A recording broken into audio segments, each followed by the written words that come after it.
গল্পের শুরুতেই আমরা কিম নামের একজন ডাক্তারকে দেখি। যদিও সে একজন ডাক্তার, তবুও সে ডিমেনশিয়া রোগী। মানে ডিমেনশিয়া এমন একটা রোগ যেটার কারণে মানুষ ধীরে ধীরে তাদের স্মৃতি হারাতে থাকে। আর সে কারণে সে ধীরে ধীরে তার স্মৃতিগুলো ভুলতে শুরু করে। এখন আমরা দেখি কিম হাসপাতালে শোয়া, আর তার হাত বাঁধা আছে ব্যান্ডেজ দিয়ে। তখন একজন পাবলিক প্রসিকিউটর তার সামনে আসে। সে তার স্মৃতিগুলো সামনে ধরে আর বলে, আমি তোমার স্মৃতিগুলো পড়েছি। এখন তুমি যতটা মনে পড়ো সব স্মৃতিগুলো আমাকে বলতে চেষ্টা করবে। তাই এখান থেকে কিমকে ফ্ল্যাশব্যাকে দেখানো হয়। আমরা জানি কিম মানসিক সমস্যায় ভুগছে, এজন্য সে ধীরে ধীরে তার স্মৃতিগুলো ভুলতে যাচ্ছে। কখনো কখনো সে পুরোপুরি তার স্মৃতির সঙ্গে বিচ্ছিন্ন হয়ে যায়, এমনকি সে ভুলে যায় সে কে। আর যখন এরকম হয় সে সরাসরি থানায় চলে যায়, আর এখানে বসে থাকে এবং কেউ একজনের জন্য সে অপেক্ষা করতে শুরু করে। আর যেহেতু এই ঘটনা প্রায় ঘটে, মানে সে প্রায়ই নিজের স্মৃতির সঙ্গে বিচ্ছিন্ন হয়ে পুলিশ স্টেশনে চলে যায়। আর এখানে সব পুলিশ অফিসাররা ওকে খুব ভালো করেই জানতো। সে পুলিশ প্রধান জর্জের ভালো বন্ধু হয়ে উঠেছিল। আর যখনই এমন হতো সে পুলিশ স্টেশনে এসে বসে থাকতো, আর তার মেয়ে আমিলি এসে তাকে নিয়ে যেত। আর সবচেয়ে মজার কথা, তারা এই রোগটাকে ব্রেন সুইচ বলতো, কারণ কিমের মাঝে 3টি মেমোরি ছিল, যেটার মধ্যে সে মাঝে মাঝে সুইচ করে। এখন আমরা পরে জানবো এই মেমোরিগুলো কি কি। কিম যখন তার মেমোরি সুইচ করে তখন সে প্যানিকে আক্রান্ত হয়ে শুরু করে। তার চোখ আর মুখ টান টান হয়ে যায়, অনেক ব্যথা অনুভব করে। এই সমস্যা ওর সাথে 17 বছর ধরে চলছে। তবে ডাক্তার ওকে মাত্র 3 মাস আগে ডিমেনশিয়া বলে শনাক্ত করেছে। আর যখন ডাক্তার পুরোপুরি পরীক্ষা করলো, তখন ডাক্তার বলল ওর অবস্থা দিন দিন খারাপ হচ্ছে। ধীরে ধীরে এটা অ্যালঝেইমার্সে পরিণত হচ্ছে। এক সময় আসবে তুমি সবকিছু ভুলে যাবে। আর ডাক্তার তাকে স্পষ্ট করে বলছে, আমি তোমাকে বলছি এই রোগের কোনো ওষুধ নেই, তাই ওষুধকে শুধু এটাকে ধীর করা যায়। কিন্তু তার মস্তিষ্কে এই ভয়ঙ্কর সমস্যা শুরু হয়েছিল 17 বছর আগে, একটা মর্মান্তিক গাড়ি দুর্ঘটনার কারণে, যেখানে কিমের গাড়িটা পুরোপুরি উল্টে গিয়েছিল। তারপর টিভির খবরে দেখানো হয় একজন সিরিয়াল কিলার শহরে এসে পড়েছে। সে মেয়েদের খুন করতে শুরু করেছে। আসলে সে তাদের মাধ্যমে মেয়েদের শ্বাসরোধ করে খুন করে, এবং তারপর তাদের লোকেরা তাকে পুঁতে ফেলে। এসব দেখে কিম খুবই অস্থির হয়ে পড়ে। সে নিজেকে সন্দেহ করতে শুরু করে। সে মনে করে হয়তো সে এটা নিজেই করেছে ডেমনশিয়ার আক্রান্ত হয়ে। তাই দ্রুত সে তার জুতোর তলা পরীক্ষা করে দেখে এখানে কোনো কাদা লেগে আছে কিনা। কিন্তু যখন থেকে তার জুতোর তলা একদম পরিষ্কার, তখন সে একটু স্বস্তি পায়। তবে যেহেতু শহরে সিরিয়াল কিলার কিলিং চলছে, তাই সে তার মেয়ে অ্যামিলির কথা নিয়ে একটু চিন্তিত ছিল। কিন্তু অপরদিকে তার মেয়ে তার বাবার মেমোরি লস নিয়ে চিন্তিত ছিল। সব মিলে কিম শেষমেশ ঠিক করলো তার জীবনী লিখবে, যাতে যখন সে সব ভুলে যায় তখন সেই জীবনে পড়ে সে সবকিছু সহজেই মনে করতে পারবে। কিম যখন জীবনে লেখা শুরু করলো, ঠিক তখন থেকেই যখন সে জীবনে প্রথম হত্যাকাণ্ড করছিল। আসলে একদিন স্কুল থেকে ফিরে এসে দেখলো তার মা আর তার বোন ঘরে বসে রয়েছে, এবং তারা খুব ভয় পেয়েছে। ঘরটা তখন সবকিছু একদম এলোমেলো ছিল, আর তার বাবা তারই পাশে শুয়েছিলেন। আসলে তার বাবা খুবই অত্যাচার একজন মানুষ ছিলেন। তিনি সবসময় তার মা আর তার বোনকে মাদক খাওয়াতেন এবং নির্মমভাবে অত্যাচার করতেন। আর আজও ওনার এখানে শুয়েছিল। তিনি তাদের নির্যাতন করেছিলেন। আর যখন কিম ওনার জুতার দিকে তাকালো, দেখলো নতুন কিনা সাদা জুতার উপর সস লেগে আছে। তাই যখন সে বাবার বাড়ি থেকে জুতা সরানোর চেষ্টা করলো, বাবা সেটা অপমান মনে করলো। তাই তিনি কিমকে ধরে মারতে শুরু করলেন। তিনি তাকে বলছিলেন, বাবার খবর জানতে চাওয়ার বদলে তুমি জুতা নিয়ে টানাটানি করছো। এই জন্য ওর ওপর অনেক নির্যাতন করতে লাগলো। কিন্তু কিম প্রতিদিনের মতোই সে যন্ত্রণা সহ্য করছিল। ও কোনো আওয়াজ করছিল না। আর যখন বাবাও দেখলো কিম মাটিতে শুয়ে আছে, তখন তার রাগ আরো বেড়ে গেল। তাই কিমকে একটা ঘরে আটকে আরো বেশি নির্যাতন করতে লাগলো। আর যখন কিম সেই যন্ত্রণা সহ্য করতে না পেরে ছুড়ে চিৎকার করলো, তখন বাইরে দাঁড়িয়ে থাকা মা আর বোন খুবই ভয় পেয়ে গিয়েছিল। কিন্তু ভিতরে ভিতরে কিম ছিল যন্ত্রণায় ক্লান্ত। এখন তার ধৈর্য ধরে রাখার মুড ছিল না। তাই সে তার বাবার উপর হাত তুলতে শুরু করে। তারপর বাড়ি দিয়ে দম বন্ধ করে বাবাকে হত্যা করে। এরপর বাড়ির পিছনে বাগানে লাশটা পুঁতে দেয়। কিন্তু এই ঘটনার পর থেকে কিম সবসময় ভয় ছিল। সে ভাবতো পুলিশ যে কোনো সময় এসে তাকে ধরে নিয়ে যেতে পারে। কিন্তু আসলে এমন কিছু হয়নি। পুলিশ কখনো তার কাছে আসেনি, এমনকি কেউ কাউকে কোনো ব্যাপারে জিজ্ঞাসাও করতে পারেনি। তাই এই ঘটনার পর কিম স্পষ্ট বুঝতে পারে, যারা সমাজে বিনা কারণে মানুষকে কষ্ট দেয় তাদের শুধু মৃত্যুই প্রাপ্য। তাদের মারা কোনো খারাপ কথা না, তাদের মারা মানে সমাজকে পরিষ্কার করা। এই কারণে সে এক এক করে বিভিন্ন মানুষকে মারছিল, যারা নানা রকম খারাপ কাজ করছিল। যেমন সেই মালিক যিনি চাকরিতে নির্যাতন করত, সেই নারী যিনি তার পোষা কুকুরকে নির্মমভাবে কষ্ট দিচ্ছিল, এমনকি সেই ভিখারিও যিনি অন্য ভিখারিদের জোর করে ভিক্ষা করত। সে তাদের মারার মাধ্যমে নিজের ক্রোধ কমানোর চেষ্টা করত। কতগুলো হত্যা করলো কিম আমরা জানি না, কিন্তু পুলিশ তাকে কখনো ধরতে পারেনি। পুলিশ ওকে সন্দেহ করতে পারেনি, যদিও সে লাশগুলো বিভিন্ন জায়গায় গায়েব করে দিয়েছিল। সবচেয়ে বেশি লাশ বেশাল বাগানে পড়তেছিল। আর এভাবে অনেক সময় কেটে যায়। এখন কিম মধ্যবয়সে এসে গেছে। আসলে এখন কিম পশু শিক্ষক হয়ে পশুদের সেবা করতে যাচ্ছিল, কিন্তু তার মেমোরি লস ছিল। তাই মাঝে মাঝে ভুল ইঞ্জেকশন দিয়ে পশুদের মেরে ফেলত। এই কারণে অ্যামিলি তার বাবাকে একটা ভয়েস রেকর্ডার দিয়ে দেয়, যেখানে কিম তার সব কাজের কথা রেকর্ড করত। কিমকেও কমিউনিটি সেন্টারে পাঠিয়েছিল তার বাবা মেমোরি একটু ঠিক করার জন্য। আর যখন কিম তার মৃত্যু নিয়ে লেখা বইটা সবাইকে শেয়ার করে, সবাই এই কবিতার প্রশংসা করে। জেননম থেকে একটা মেয়ে ছিল যিনি কিমকে খুব পছন্দ করত, কিন্তু কিমের মেমোরি লস ছিল, তাই কিম ধীরে ধীরে সব অনুভূতিহীন হয়ে যাচ্ছিল। অপরদিকে শহরে সিরিয়াল কিলিং শুরু হয়। একজন খুনি মেয়েদেরকে খুঁজে বের করে হত্যা করছে। এটা তাকে খুবই চিন্তিত করে তুলেছিল। একদিন কিম কুয়াশার রাস্তা দিয়ে গাড়ি চালাচ্ছিল।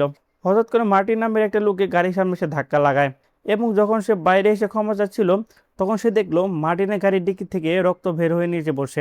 এটা দেখে মার্টিনকে সন্দেহ করতে শুরু করলো। ভাবছিল হয়তো এই মানুষটাই সিরিয়াল কিলার। সে গাড়ি থেকে রক্তের একটা নমুনা তুললো তার রুমাল দিয়ে। তারপর মার্টিন গাড়ি থেকে নামলো আর বলল, এটা হরিণের লাশ। আসলে হরিণটা আমার গাড়ির সামনে এসে পড়েছিল। তারপর সে ওর ভিজিটিং কার্ড দিল আর বলল, তোমার গাড়ির ক্ষতির জন্য আমি ক্ষতিপূরণ দিতে প্রস্তুত। কিন্তু মার্টিন আচরণ বেশ অদ্ভুত ছিল। সে ওই জায়গা থেকে চলে গেল। এটা দেখার পর কিম ওর প্রতি সন্দেহ করতে লাগলো, আর সে ওই গাড়ির নাম্বারটা নিজের ভয়েস রেকর্ডারে নোট করে রাখলো। তারপর যখন সে বাসায় ফিরলো আর নিজের ল্যাবে রক্তের পরীক্ষা করলো, দেখলো সেটা মানুষের রক্ত। এটা থেকে মার্টিনে তার সন্দেহ করা আরও বেড়ে গেল। সে ভাবলো হয়তো মার্টিনই সেই সিরিয়াল কিলার। যেহেতু একটা সিরিয়াল কিলার আরেকটা সিরিয়াল কিলারকে খুব ভালোভাবে চিনতে পারে, যেমনটা সে মার্টিনকে চিনেছিল, তাই সে সন্দেহ করলো হয়তো মার্টিন ওকে চিনে ফেলেছে। কারণ এক শহরে দুইটা সিরিয়াল কিলার থাকা সম্ভব না। কিম পাবলিক বোধ থেকে পুলিশকে ফোন করে মার্টিনের ব্যাপারে বলল। সে দেখেছে মার্টিনের গাড়ি থেকে রক্ত পড়ছে। তারপর আমরা জানতে পারলাম ওই মানুষটার নাম ম্যারি মার্টিন। আসলে সে একজন পুলিশ অফিসার, যিনি অপরাধীকে ধরেই খুবই নির্মম আচরণ করতেন। এই নিয়ে তার বিরুদ্ধে অনেক অভিযোগ উঠেছে। আর এখন সে ইন্টারনেটে মার্টিনের সব তথ্য পড়েছিল, যা তাকে খুবই হার্ট করে দিল। সে বুঝতে পারলো মার্টিনের মধ্যে সিরিয়াল কিলারের খুবই গুণ আছে। একদিন মার্টিনের সিনিয়র মার্টিনের সামনে এসে দাঁড়ালো আর বলল, মার্টিন, তুমি সিরিয়াল কিলার নাকি? কারণ কেউ ফোন করে তোমার গাড়ির নম্বর দিয়ে অভিযোগ করেছিল, তোমার গাড়িতে একটা মৃতদেহ বহন করেছিলাম। এটা শুনে মার্টিন প্রথমে একটু ভয় পায়, কিন্তু পরে সিনিয়রকে হেসে বলে, আমি তো মজা করছিলাম। তবুও মার্টিন একদম বুঝতে পারলো যে এই কাজটা কিম করেছে। তাই সে কিমকে ফোন করে সতর্ক করে আর বলে, গাড়িতে যা দেখেছিলে তা একটা হরিণের বাচ্চা, মানুষের কোনো মৃতদেহ ছিল না। তাই এসব কথা তুমি ভুলে যাও। কিন্তু কিমের মাথায় একটা কথা আটকে গিয়েছিল যে মার্টিন একজন সিরিয়াল কিলার। তাই কিম শেষ পর্যন্ত ওই জায়গায় এসে পৌঁছেছিল যেখানে মার্টিনের গাড়ির সাথে তার দুর্ঘটনা ঘটেছিল। আর এখানেই দাঁড়িয়ে কিম শুধু ভাবছিল মার্টিন এত নিস্তব্ধ জায়গায় কি করছিল। তখন কিম তার সিরিয়াল কিলারের মতো মস্তিষ্ক কাজ করতে শুরু করলো। যদি সে মার্টিনের জায়গায় থাকতো তাহলে কি সে লাশটা কোথায় ফেলে দিত? তারপর সে লেকের ধারে গেল আর ওখানে একটা মেয়ের মৃতদেহ পেল, যেটা প্লাস্টিকের ব্যাগে মোড়ানো ছিল। তখন সে বুঝতে পারলো মার্টিনই আসল সিরিয়াল কিলার। তাই সে পুলিশকে ফোন করে লাশের ব্যাপারে তথ্য দিয়েছিল। আর যখন আরেকটা লাশের খবর মিডিয়ার কাছে পৌঁছালো, তখন মিডিয়াতে হইচই শুরু হয়ে যায়। কিন্তু মার্টিন চুপচাপ ক্রাইম সাইটে দাঁড়িয়েছিল। এক সময় তার এক সহকর্মী তাকে জিজ্ঞাসা করলো, তুমি তো কিছুদিন আগে এই এলাকায় একটা অ্যাক্সিডেন্ট করেছিলে। কিন্তু মার্টিন কোনোভাবে উত্তর দেয় না। আর তখন এক মহিলা পুলিশ অফিসার অনুভব করলো যে লোকটা মার্টিনকে ফাঁসানোর চেষ্টা করছে, আর বলে যে লোকটা ফোন করে জানিয়েছিল সেই লোকটা আসল সিরিয়াল কিলার হতে পারে। হয়তো মার্টিন হত্যা করার পর পালানোর সময় তার সাথে গাড়ি অ্যাক্সিডেন্ট হয়েছে। আর ওই মহিলা পুলিশ অফিসারের কথা শুনে মার্টিন বেশ টেনশনে পড়ে যায়। তাই পরের দিন সে কিমের ক্লিনিকে তার সাথে দেখা করতে যায়, কিন্তু ক্লিনিক বন্ধ থাকায় সে হতাশ হয়ে পড়ে। আর যখন সে ফিরে যাওয়ার কথা ভাবলো, এমিলি এসে বলল তার বাবার স্বাস্থ্য কিছুদিন ধরে অনেক খারাপ আছে, এই জন্য তার বাবা ক্লিনিক খুলতে পারছে না। এই কথা শুনে মার্টিন স্পষ্ট বুঝতে পারলো এমিলি কিমের মেয়ে। তাই রাতে তাকে গাড়িতে তুলে নিয়ে যাওয়ার সুযোগ করে দিয়ে সে তার মেয়ের সঙ্গে ঘনিষ্ঠ হওয়ার চেষ্টা করে। অন্যদিকে কিম যখন তার মেয়ের পরিবারের জন্য অপেক্ষা করছিল, তখন এক মেয়ে তার সামনে এসে দাঁড়ায়। আর সেই মেয়ের জায়গায় কিম সেই মেয়েটাকে দেখলো যাকে সে 17 বছর আগে হত্যা করেছিল। কিন্তু আসলে কোন মেয়ে তার সামনে আসে সেটা আমরা পরে জানতে পারবো। এই জন্য কিম তাকে গলা ধরে হত্যা করার চেষ্টা করে, কিন্তু আসলে ওই মেয়ে তার নিজের মেয়ে এমিলিও ছিল। আর যখন এমিলি মুখ থেকে বাবা শব্দটা বের হলো, তখন কিমের স্মৃতি ফিরতে শুরু করলো। আর কিম বুঝতে পারলো এটা তার মেয়ে। এখন কিমের জন্য ব্যাপারটা স্পষ্ট হয়ে গেল যে যদিও তার স্মৃতির অবস্থা খুবই খারাপ হচ্ছিল, কিন্তু তার হত্যার অভ্যাস এখনো বদলায়নি। তাই তো সন্দেহ করতে লাগলো যে ওই দিন গাড়ির ট্যাঙ্কিতে লাশটা দেখেছিল সেটা হয়তো মার্টিনের গাড়ি নয়, হয়তো সে মেয়েদের মেরে লেকে ফেলে দিচ্ছে। এদিকে মার্টিন পুরনো সিরিয়াল কিলিং এর কেসগুলো নজর দিয়ে দেখছিল, কারণ মার্টিন মনে করছিল নতুন সিরিয়াল কিলিং এর সঙ্গে পুরনো সিরিয়াল কিলিং এর কোনো কানেকশন আছে কিনা। কারণ তার মতে খুনি সবকিছু ভুলে যেতে পারে, নিজের কথাও ভুলে যেতে পারে, কিন্তু সিরিয়াল কিলিং কখনো ভুলবে না। কারণ সে খুন করা শুরু করার পর থেকে সে খুনি নেশায় আটকে গেছে, আর তখন থেকে এটা উপভোগ করতে শুরু করে। এই কারণে সে কখনো বন্ধ করতে পারবে না। আর যখন সে ভালোভাবে তদন্ত করে সে জানতে পারে যে একটা জিনিস সবখানে একই ছিল, সেটা হলো প্রতিটা মেয়েকে গলায় দড়ি পেঁচে শ্বাসরুদ্ধ বা গলা কাটা হয়েছিল। এদিকে কিম তার বোন ভিক্টির সঙ্গে দেখা করতে আসে। আসলে ভিক্টির একজন নাম ছিল। আর এখানে কিম তাকে বলে, আমার একটা ভয়ঙ্কর রোগ আছে, এই রোগের কারণে আমি ধীরে ধীরে সব স্মৃতি ভুলে যাচ্ছি। একদিন আমি সব কিছুই ভুলে যাব। যদি তাই হয় তখন আমাকে ঘুরে এসে এখানে আসতে হবে। হয়তো এটাই আমার পাপের শাস্তি। কিন্তু এটা শুনে ভিক্টোরিয়া কাঁদতে শুরু করলো। কিন্তু ভিক্টোরিয়া জানতো না যে কিম তার বাবার পাশাপাশি আরও একজন মানুষকে হত্যা করেছে। পরের দিন জো নামের এই মহিলা জোর করে কিমের গাড়িতে উঠলো। আর এর জন্য কিম খুবই অস্থির হয়ে পড়ল। কিন্তু তারপর গাড়ি চালাতে চালাতে সামনে তাকাতে দেখলো তার মেয়ে এমিলি মার্টিনের সঙ্গে আসে। আর তখনই তার মেমোরিতে ঝড় শুরু হয়। আর যেহেতু তার মেয়েকে অন্য একটা ছেলের সাথে দেখছিল, তাই সে রেগে গিয়ে দৌড়ে গিয়ে মেয়েটাকে থামানোর চেষ্টা করলো। কারণ তার স্মৃতি বদলে গিয়েছে। তাই সে মার্টিনকে চিনতে পারছিল না। মার্টিন বলল সে একজন পুলিশ অফিসার। আর তোমার মেয়ে আমার সঙ্গে পুরোপুরি নিরাপদ। এটা শুনে জো জোর করে কিমকে সেখান থেকে নিয়ে যায়।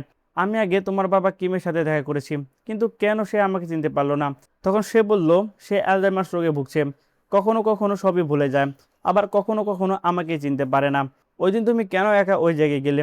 তখন এমিলি বললে আমার বাবা অনেক বছর আগে সেখানে একটা জমি কিনেছিল, আর আমাকে একটা বাঁশবাগান দিয়েছিল। তাই মাঝে মাঝে সেই জায়গায় হাঁটতে যাই। তারপর কিম যখন বাড়ি থেকে ফিরে যায় তখন দেখলো পুলিশ তার বাড়িতে এসেছে। ভাবলো পুলিশ হয়তো বাঁশবাগানে কোনো মৃতদেহ পেয়েছে, এই জন্যই তাকে ধরে নিয়ে যাবে। কিন্তু পরবর্তীতে সে জর্জ জানতে পারে পুলিশের একাডেমিতে কিছু ছাত্র একটা পুরানো হত্যাকাণ্ডের উপর থিসিস লিখেছে। এই জন্য তারা এখানে থাকা সব পুরনো বাসিন্দাদের সঙ্গে কথা বলতে চায়। কারণ তারা মনে করে নতুন সিরিয়াল কিলিং হয়তো পুরনো সিরিয়াল কিলিং এর মধ্যে কোনো সম্পর্ক আছে। কারণ দুটির ধরন একই রকম। তবে তারপর কিম তাদের বোঝায় যে পুরনো সিরিয়াল কিলিং আর নতুন সিরিয়াল কিলিং এর মধ্যে একটা বড় পার্থক্য আছে। কারণ পুরনো সিরিয়াল কিলিং এ পুরুষ এবং নারী দুজনেই টার্গেট হতো, কিন্তু নতুন সিরিয়াল কিলিং এ শুধু নারীদেরই টার্গেট করছে। পুরনো সিরিয়াল কিলার সবাইকে হাত দিয়ে গলায় দড়ি দিয়ে হত্যা করত, কিন্তু নতুন সিরিয়াল কিলিংগুলোতে বিভিন্ন রকমের দড়ি মুড়ে হত্যা করা হচ্ছে। তাছাড়া হত্যাকাণ্ডের এক জায়গায় হচ্ছে আর লাশ অন্য জায়গায় পাওয়া যাচ্ছে। তাই বলা যায় পুরনো আর নতুন সিরিয়াল কিলিং এর মধ্যে এমন কোনো সম্পর্ক নেই। কারণ নতুন সিরিয়াল কিলিংগুলো অন্য কোনো উদ্দেশ্য নিয়ে হচ্ছে। এক ছাত্র কিমকে জিজ্ঞাসা করে নতুন ক্রিয়া সিরিয়ালের উদ্দেশ্য কি হতে পারে, অর্থাৎ তার লক্ষ্য কি হতে পারে। কিন্তু তারপর কিম ওকে বলে আমি সেটা কিভাবে বলবো, আমি কি সিরিয়াল কিলার? এরপর জর্জ বসে কিমের সাথে কথা বলতে শুরু করে এবং ওকে বলে আমি কোনোভাবেই একটা পুরনো সিরিয়াল কিলারকে ধরতে চাই।